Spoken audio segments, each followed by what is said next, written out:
복리가 붙는 안전자산을 일시금으로 구매할 수 있다. 이걸 아는 자산가분들은 이 연금을 긁어 모으시겠는데. 네.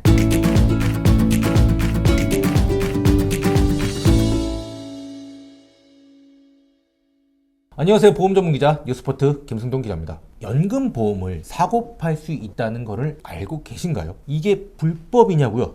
그렇지 않습니다. 하지만 정말 많은 사람들이 알지 못하는 일입니다. 그 일을 해주시는 분이 있어서 오늘 초대를 했습니다. 안녕하세요. 네, 안녕하십니까. 어떤 일을 하고 계신가요? 연금보험 매매 플랫폼을 운영하고 있는 인슈딜의 대표를 맡고 있는 이남수라고 합니다. 지금 앞서 소개해 주신, 정확히 얘기하면은 매매라고 보기보다는 방법적으로는 계약자를 제3자로 변경함으로 인해서 기존의 계약자분에게는 해약에 따른 해약 손실을 좀 막아드리고, 연금자산에 관심이 있으신 분들은 과거에 연금보험을 매입할 수 있는 기회를 제공해드리는 좀 신선한 아이템으로 시작한 회사입니다. 처음 말씀부터 너무 전문적인 얘기를 쭉 풀어주셔서 다 한 것 같은데요. 자, 핵심은 다 말씀드렸고요. 네. 일단 계약자 변경이라고 말씀을 주셨어요. 네, 맞습니다. 보험이 계약자와 피보험자의 수익자의 구조로 이루어져 있잖아요. 일반적으로 개핏이라고 얘기하는. 그렇죠. 예. 네. 피보험자는 변경되지 않고 변경될 수가 없죠. 보험의 대상자이기 때문에. 이제 저희가 본 거는 이 모든 보험 증권에 대한 권리와 의무가 있는 이 계약자를 제3자로 이제 변경을 하는 겁니다. 변경한 후에 이 계약자는 본인이 희망하는 수익자로 이제 지정을 함으로 인해서 실제 모든 보험의 효력을 바뀐 계약자가 다 가져가는 거죠. 처음에는 계약자를 바꾸지만 네. 계약자와 수익자를 변경하는 거라고 그렇죠. 보면 되겠네요. 네. 결론적으로는 연금을 수령하셔야 되기 때문에 그 수령 대상자는 이제 수익자겠죠. 그 수익자를 지정할 수 있는 권한이 또 역시 계약자이기 때문에 변경된 계약자 분께서 이제 본인으로 하시거나 혹은 자녀분으로 하시거나 뭐 아내분으로 하시는 방식으로 향후에 이제 연금을 수령하실 수 있는 거죠. 예를 들어서 제가 예전에 한 10년 전에 네. 연금을 가입했고 네. 납기가 끝났어요. 네. 그래서 이제 연금 자산에 네.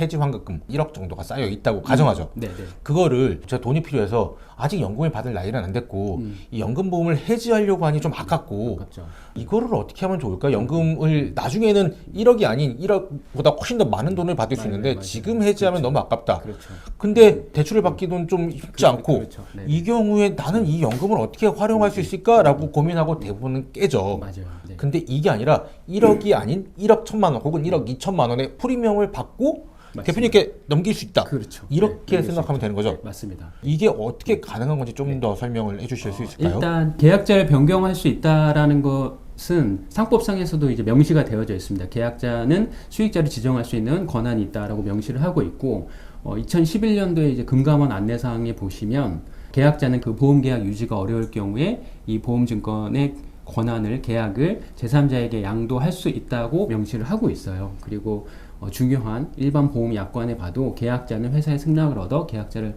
변경할 수 있다고 명시를 하고 있습니다. 근데 이제 많은 분들이 계약자를 변경할 수 있다는 사실을 잘 모르시고 설령 제3자로 계약자 변경이 가능하다라는 걸 알고 계셔도 굳이 계약자를 변경하면서까지 현실적 이득이 없기 때문에 이런 절차를 본인이 수행하시기는 현실적으로 어렵죠. 그러니까 이런 부분을 저희가 플랫폼으로 만들어서 기존의 계약자 분께서 계약을 넘길 때 단순한 해약 환급금이 아닌 이 보험의 가치를 저희가 평가를 해드려서 프리미엄을 산정할 수 있는 이제 밴드를 저희가 형성을 해드리는 역할을 하고 있는 겁니다. 이게 실제로 기존의 계약자 분께서 계약 해지로 인해서 손실을 보시는 분들 혹은 추가 이득을 보지 못하는 분들, 이런 분들에게 도움을 드리는 거죠. 종신보험은 그러면 안 되나요? 종신보험 같은 경우는 기본적으로 이제 사망 채권을 다루기 때문에 이거는 사회적으로 문제가 있을 수 있죠. 왜냐하면 기존의 계약자가 빨리 사망하셔야 수익이 나는 구조가, 계약자이자 피보험자인 그렇죠. 사람이요. 네, 예. 피보험자 분께서 빨리 돌아가셔야지 수익이 나는 구조잖아요. 그러니까 그렇기 때문에 이거 뭐 모럴 이슈가 있을 수 있다고 봅니다. 해외에는 다 이제 보험 전매 시장을 형성을 하고 있기 때문에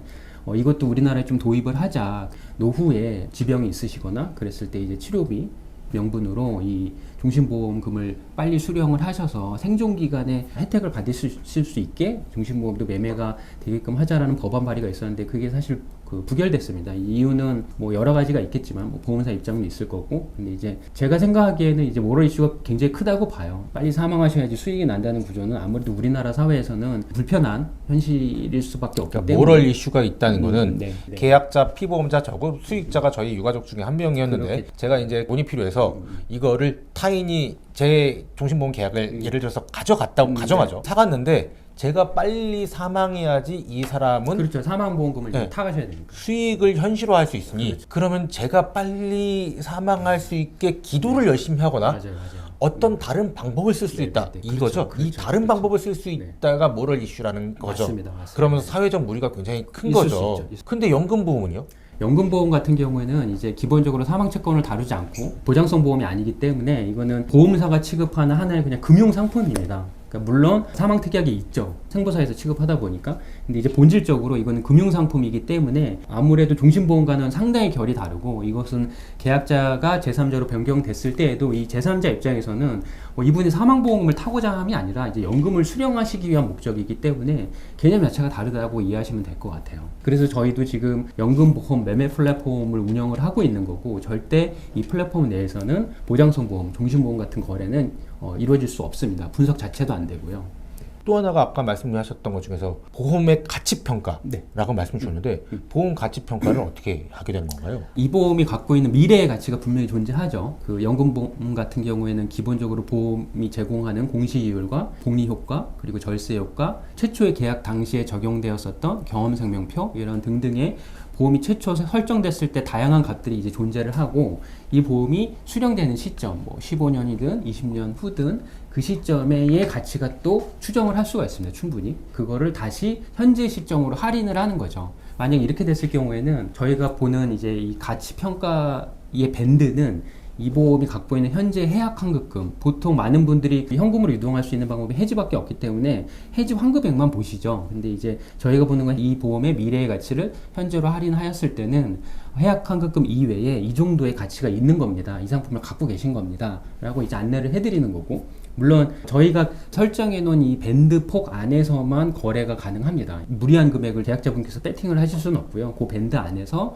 적정한 가치를 본인이 희망하는 가격을 넣으셔서 해약 환급보다 더 많은 돈을 받으실 수 있게 근거 데이터를 마련해 드린다고 보시면 될 것 같아요.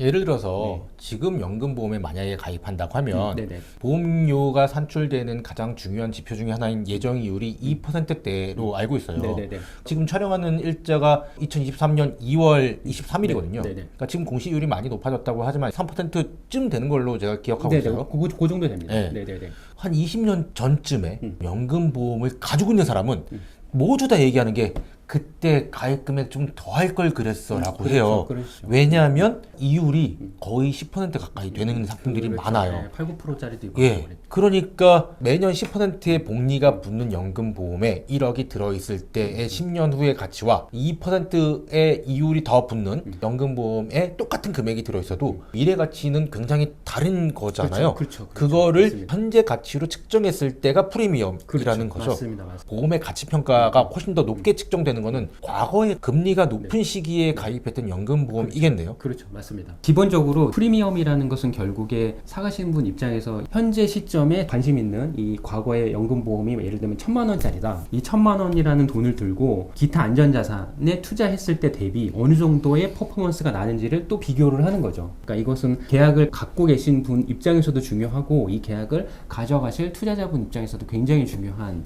숫자죠. 연금보험 같은 경우는 통상적으로 네.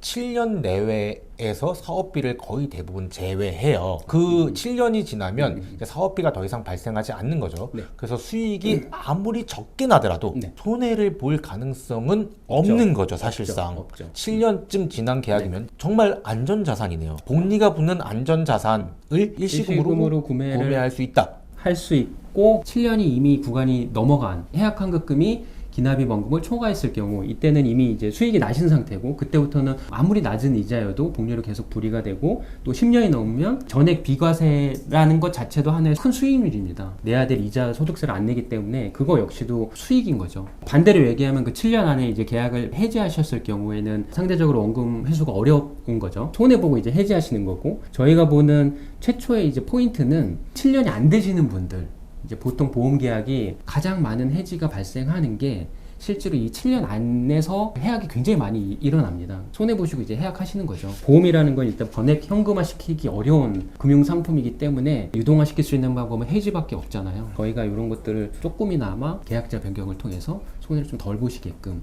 지금 갖고 계신 보험에 대해서 정확하게 검증을 해드리고 이 정도의 가치가 있습니다 라고 안내를 해드리고, 또 투자자분께서 이 계약을 사가시는 입장에서도 지금 이 계약을 사시면 이 정도의 혜택이 있으신 겁니다. 이전에 계약자가 몇 년간 어쨌든 이 계약을 유지하면서 사업비를 충분히 상각시켜 놓으셨기 때문에 사업비가 낮게는 뭐 9%대에서 높게는 13%대, 13.5% 이 정도를 뛰기 때문에 새로 연금보험을 계약하시는 분께서는 아마도 가장 높은 허들이 그거라고 보여져요. 7년 동안 아무리 내가 보험금을 넣어도 원금이 안 된다. 원금이 언제 되는 거야? 언제 되는 건지 모르겠고 뭐 이게 너무 답답하시고, 만약에 이런 식의 거래로 이전에 연금보험을 만약에 내가 살 수 있으면 그 시간을 다 해지할 수 있는 거죠. 앞선 계약자분께서 다 사업비를 녹여 넣으셨기 때문에 그만큼이 다 이제 새로운 계약자분께서는 이득이신 겁니다. 월납으로 비유하기 좀 복잡하니까 일시납으로 좀 네. 바꿔서 설명을 할게요. 이 사람이 일시금으로 1억짜리 연금보험을 넣었어요. 네. 근데 넣은 지가 4년 전이라고 얘기하죠. 네네네. 아직 사업비 상각이 발생하고 있어서 네. 지금 이 사람이 해줄 환급금은 1억이 안 됩니다. 안 돼요. 그쵸? 근데 B라는 이 사람이 연금보험에 가입하고 싶은데 그냥 이 사람 걸 1억에 주고 샀어요. 그럼 이 사람은 원금은 돌려받을 수 있고, 그렇죠. 이 사람은 그동안 발생했던 사업비 상각, 4년 동안 발생했던 사업비 상각을 그렇죠. 없애버릴 수 있는 거죠. 없애버릴 수 있죠. 그러면 이 사람은 원금 이상이 초과되는 시점을 훨씬 더 뛸 수 있는 거죠. 당길 수 있는 거예요. 4년만큼을. 그러면 이 사람은 사실상 발생했던 사업비보다 훨씬 더 저렴한 금액으로 계약을 가져가게 되는 거죠. 표면적으로는 그렇죠. 종이컵으로 얘기를 했으니까 다시 종이컵으로 말씀 좀 드릴게요. 네. 연금보험 가입자는 일단 회약 환급금 이상을 회수할 수 있으니까 좋은 거죠. 네네. 그 다음에 이 사람의 연금을 매입할 수 있는 사람은 굉장히 사업비 상각이 많이 있는 거를 살 수 있고 금방 비과세 혜택을 볼 수 있는 연금을 가져와서 좋아요.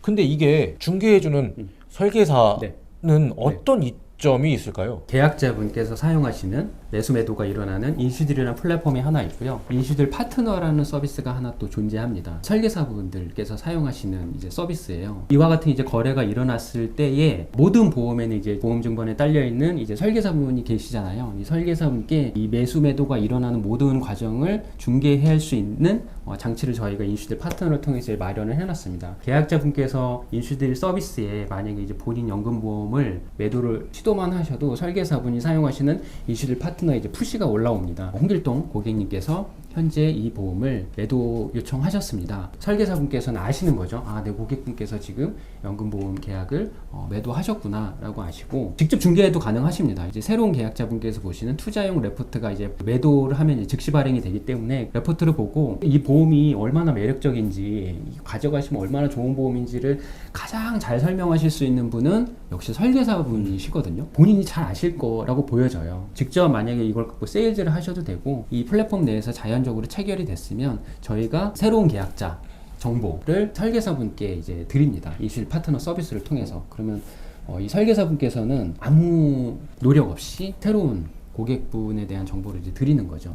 물론 이제 사전 종이를 다 받습니다. 한번 이 보험 계약을 이제 사기 위해서는 굉장히 큰 돈이 들어가잖아요. 좀 익숙치도 않고 1억 예시를 드셨는데 1억 주고 제3자의 보험증권을 산다라는 거는 이제 개념이 거의 전무하기 때문에 그 정도의 큰 돈을 들여서 내가 보험 계약을 사오는데 이 보험 계약을 일으킨 설계사의 이야기를 한마디도 안 들어보고 인슈딜의 안내만 보고 1억을 과연 집행하실 수 있는 결정을 할 수 있을 거라고는 저희도 생각하지 않습니다. 여기에서 이 보험 상품이 갖고 있는 여러 가지 조건들 저희가 플랫폼 내에 담아내기 어려운 설명을 설계사분께서 해주시고, 계약자 변경 절차가 현재는 이제 보험사가 비대면이 진행이 안 되기 때문에 프라자의 내방에서 약간의 서류 절차 이런 것들에 대한 도움을 좀 주시는 그런 역할로 인슈딜 파트너가 동작이 됩니다. 이제 자, 결론적으로는 설계사분들께서는 첫 번째 계약 유지가 되어서 좋다. 계약 유지율에 분명한 효과가 존재하고요. 두 번째는 고객 정보, 새로운 계약자에 대한 고객 정보를 저희가 드리는 것. 이 두 가지가 이제 기본적인 설계사분들의 이득이라고 보시면 될 것 같아요. 간단하게 말씀을 하면은 인슈딜이 네. 거래소 같은 역할을 하는 거네요. 그렇죠. 네, 그리고 연금 상품이 주식으로 비유하자면 종목이 되는 거네요. 네네. 예, 이 종목을 거래를 하게 되는데 네. 이 거래를 연결해 주는 곳이라는 걸로 맞습니다. 인슈딜이 그런 역할을 하는 거고요. 근데 다만 거래가 일반 뭐 유가증권처럼 매수 매도하면은 즉 체결되고 그 안에서만 동작되는 게 아니라 계약자 변경도 물리적으로 해야 되는 어려움, 그리고 모든 보험에는 이 보험을 계약하신 설계사분이 이제 존재하신다는 거, 이런 것들의 특징을 이용을 해서 매수 매도 간에 이루어지는 여러 가지 절차와 또 설명해야 되는 것, 이런 것들을 인슈딜 파트너라는 서비스를 통해서 설계사분들께서 이제 하실 수 있는 구조로 동작이 되는 거죠. 주식을 거래하는 건 지금 너무나 단순해졌고 그렇죠. 편해졌는데 네네네. 사실 연금보험을 거래하는 거는 편하지 않잖아요. 굉장히 복잡한 것들이 지금 들어있어서 네네. 예를 들어서 계약자분도 각각 다 계시고 계약자를 관리하는 설계사분도 계시고 뭐 이렇게 그렇죠. 복잡한 관계들이 맞아요. 있으니 맞아요. 이 역할의 상당 부분을 거래소가 그러니까 인슈딜이 할 수 있다는 네. 말씀이시네요. 그렇죠, 그렇죠. 이 중개를 연결했던 설계사 분들은 요즘에 사실 영업하시는데 가장 힘든 게 고객 만나기 너무 힘들다는 건데 그렇죠, 그렇죠. 연금보험을 인수할 수 있을 만한 분이라면 어느 정도 자산이 있으신 분일 것 아마도 같아요. 그럴 거라고 보여집니다. 그러면 이 자산가를 만날 수 있는 접점이 굉장히 크게 생긴다는 거네요. 그렇죠, 맞습니다. 설계사분들께서는 이제 많이 이제 호응해 주시는 게 아마도 이제 그 포인트인 것 같아요. 이제 고객분을 만날 수 있다, 만날 수 있게끔 저희가 정보를 제공을 해드린다. 기존 계약자도 마찬가지예요. 이제 연금 계약 같은 경우는 특별히 관리 요소가 존재하지 않기 때문에 최초의 계약 이후에 고객분을 만날 수 있을 만한 동인이 별로 없죠. 뭐 관리 포인트가 없다는 거죠. 인슈대 파트너라는 서비스가 기존의 계약자분께 이 계약의 내용, 분석된 내용을 설계사분께서 직접 보낼 수 있는 도구가 안에 들어가 있습니다. 그 얘기는 만약에 한 3, 4년 전에 계약시켰던 이제 고객분이 있으시면 고객분의 이제 연금 계약 내용을 간단하게 인슈대 파트너에 이제 넣으시면 그 고객분에게 뭐 문자로든 이메일이든 카톡으로든 레포트를 계약자분에게 이제 전달해 주실 수 있는 거죠. 기존의 연금보험을 가지고 있었던 네. 분과도 접점이 생기는 거고 새로 인수하고 싶다라고 하는 자산가로 추정되는 그렇죠. 이 사람과도 접점이 생기는 생기죠. 거네요. 생기죠. 급전이 필요해서 연금보험을 해지하지만 보험에 대한 니즈가 아예 없지는 않을 거거든요. 그렇죠. 그러니까 연금보험을 해지하는 대신 다른 보장성 보험을 가입할 수도 있는 거고 또 이 사람도 마찬가지로 여유가 있으니 연금보험을 인수하는 거니 그렇죠. 이 사람도 내 재무설계 다시 좀 해줘봤으면 좋겠어 라고 할 수 있는 거네요. 맞아요, 맞아요. 양쪽 다 존재합니다. 말씀하시는 것처럼 사가시는 분 입장에 경제적인 펀더멘탈을 알고 있는 상태에서 접근하시는 것과 기존의 계약자분께서도 해지가 아니라 제3자 계약자 변경을 통해서 매매하시고 현금화를 실현하셨기 때문에 이 설계사분들께서 아시는 거죠. 어느 정도 여유가 있는지. 현금화가 됐다는 걸 알기 때문에 그 포인트에서도 충분히 업셀링이 가능하다고 저희는 생각을 하고 있습니다. 결국 두 분의 고객을 무조건 만날 수밖에 만날 없다. 수밖에 접점이 생길 수밖에 없다. 거기서 또 다른 포인트를 잡을 수 있다. 그렇죠. 이렇게 요약할 수 있겠네요. 그렇죠. 심지어는 하시는 분이나 사시는 분이나 그 두 분 다 설계사분들을 만나실 수밖에 없는 구조고 만나시는데 거부할 만한 이유가 전혀 존재하지 않죠. 이제 사가시는 분 입장은 설명을 들어야 되고 계약자 변경이 원활하게 이루어져야 되고 또 기존의 계약자분도 해지가 아니라 매매를 통해서 훨씬 더 긍정적인 효과를 불러올 수 있기 때문에 기존에 관행적으로 이루어졌던 이제 해지 불편함이 존재하잖아요. 보통 이제 설계사분께 전화해서 계약 주기 너무 어려운데 이거 해약해야 될 것 같아요. 이렇게 얘기했을 땐 사실 굉장히 껄끄러운 대화를 할 수밖에 없는 상황인데 지금 이런 과정을 거치면서 설계사분들과 조금 더 편안하게 대화하실 수 있고 영업의 포인트를 잡을 수 있다는 것에는 많은 설계사분들께서 되게 호응을 많이 해주고 계세요. 사실 저는 10여 년 동안 보험업계를 출입하고 있는데 네. 저도 이게 너무 신기했어요. 네. 사실 이런 소식을 접하자마자 전화드렸었죠. 네네, 전화 주셨죠, 아침에. 이게 불법이라고 저도 생각했었거든요. 네네네네. 근데 금융위에서 무슨 상도 받고 네네. 전혀 문제가 없는 거라고 말씀을 네. 하시더라고요. 네네네. 그거는 이제 이해가 됐는데 2011년에 금감원에서 이렇게 가능하다라고 자료가 나왔다고 아까 말씀 주셨으니까 10년도 훨씬 전부터 이게 가능했던 건데 네네. 저도 몰랐고 대부분의 보험업계 종사들도 모를 것 같아요. 네네네. 이렇게까지 알려지지 않았으면 뭔가 불편한 점이 있거나 그랬을 것 같은데 네네네. 그건 뭔가요? 보험이 유가증권은 아니긴 하지만 어쨌든 증권의 성격을 갖고 있고 거래하는 변경하는 과정에서 실제로 이제 제3자 계약자 변경이 가능하다는 걸 이제 고객분이 계약자분께서 아신다고 해도 어느 정도의 가격을 인정받고 제3자 계약자 변경을 해야 되는 것인지에 대한 게 굉장히 먹먹한 상태죠. 잘 모르시고 흔히 그냥 뭐 한 10만 원, 20만 원만 더 줘. 그럼 내가 계약 넘겨줄 수 있어. 라고 얘기할 수는 있겠으나 본질 가치를 제대로 측정한 것인지에 대해서는 여전히 불명확함이 있기 때문에 그런 거래가 이루어지지 않았다고 생각을 합니다. 그래서 그런 부분이 하나 존재하고 그리고 계약자를 제3자로 변경하는 과정에서도 역시 약간의 불편함이 존재해요. 이 계약을 넘겨받으시는 분 입장에서는 심플하게 그래 1억 뭐 그러면 이렇게 내가 살게 라고 쉽게 생각할 수 있는 문제가 아니라 이 보험이 담고 있는 여러 가지 내용들 설명을 받아야 되고 근데 그 설명을 기존의 계약자분이 해주실 수 있느냐 그 계약자분들 해주시기 어려워요. 계약을 받아가시는 입장에서 궁금한 게 굉장히 많으실 거기 때문에 그런 과정에서도 역시 설계사분의 도움이 굉장히 많이 필요합니다. 이런 것들이 유기적으로 동작이 될 수 있는 서비스가 현재까지는 존재하지 않았던 거죠. 그래서 저희가 이제 그런 서비스를 출시를 하게 된 거고 매매하려고 하는 A와 인수하려고 하는 B를 연결해주는 접점이 그렇죠. 전혀 없었다. 네, 없죠. 그 역할을 이제 그렇죠. 해주신 거다. 네네. 대표님 말씀을 좀 듣다 보다 보니까 네네. 당근 마켓이 떴던 게 중고품의 가격, 가치를 측정하는 거는 이제 매매자 둘이 측정하는 거잖아요. 유형의 상품이니까 맞아요.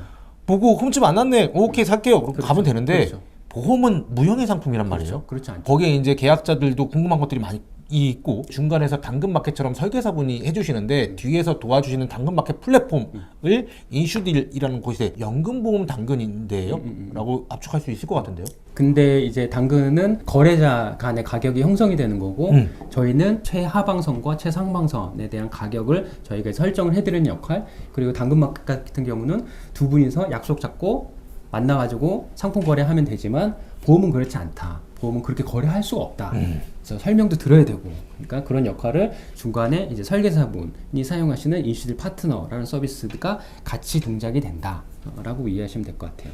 하나 마지막으로 좀 궁금한 게 있는데 네네. 이 연금보험 시장이 어느 정도 규모가 될까요? 연금보험 운영 규모는 한 370조 원 정도 됩니다. 2021년 말 기준으로 보면. 또 하나 궁금한 게 생겼는데 네. 연금보험도 크게 세제 적격과 비적격으로 나눌 수 있잖아요. 그렇죠. 세제 적격은 연금저축보험, 연금저축펀드, 연금저축신탁이라고 하는 국가에서 정책성으로 만든 이 연금이고 또 하나가 생명보험사에서 판매를 하고 있는 연금보험. 이자소득세가 비과세되는. 두 개 다 인슈딜에서 매매가 거래가 가능한 건가요? 연금저축보험 같은 경우는 앱을 설치하시고 절세 효과만 제외하고 일반적으로 분석은 저희가 해드려요. 다만 이거는 연말정산 받으시는 상품이기 때문에 매매는 하실 수는 없어요. 그러니까 저희가 이제 매매 대상으로 삼고 있는 거는 일반적인 연금보험이라고 취급되는 거, 변액연금 포함해서 이자소득세가 면제되는 세제 비적격 상품만 매매 거래가 가능합니다. 또 하나 궁금한 게 있어요. 네. 세제 변경이 되면은 굉장히 크게 상품이 달라지잖아요. 2013년 2월에 세금이 굉장히 크게 한번 바뀐 적이 있어요. 그렇죠. 2013년 2월 이전에는 비과세 한도가 없었어요. 1억을 넣던 10억을 넣던 개인당 뭐 한도가 없었는데 그 이후에 개인당 2억 원으로 줄었다가 나중에는 1억 원까지 줄었거든요. 맞아요. 네.